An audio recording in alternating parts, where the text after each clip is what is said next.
আজকে হঠাৎ করে মক্কাতে আসা হলো। আমার এক বড় ভাই উনি আসছিল এখানে, তো ওনার সাথে দেখা করার জন্য। তো আসছি অ্যাকচুয়ালি মাগরিব নামাজে আগে।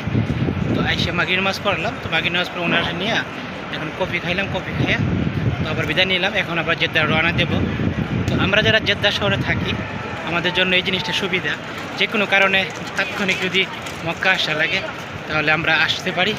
আমাদের আসলে কিলোমিটার জার্নি হয় না, আসতে 40 মিনিট, বেশি হলে 50 মিনিট লাগে। এই যে আমি আসছি, মানে আসর নামাজে পড়ে রওনা দিছি, এখানে এসে মাগরিব পড়লাম, এখন চলে যাব। হইতে পারে জেদ্দাতে আসা পড়তে পারবো ইনশাআল্লাহ। তাই এটা হচ্ছে মক্কার বাহিরের যে এরিয়াটা। আর এদিকটা হচ্ছে আপনার আমার ডান সাইডে, এদিক দিয়ে হচ্ছে হ্যারম, এই যে দেখতেছেন। আলহামদুলিল্লাহ, আসলে হ্যারামের দিকে নজর পড়লে একটা খুবই একটা ভালো লাগে।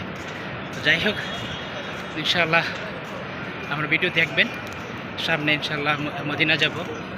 মদিনা সম্পূর্ণ কীভাবে যায়, জেদ্দা থেকে কী আসে বিষয়, এ বিষয়ে ভিডিও আসবে ইনশাআল্লাহ।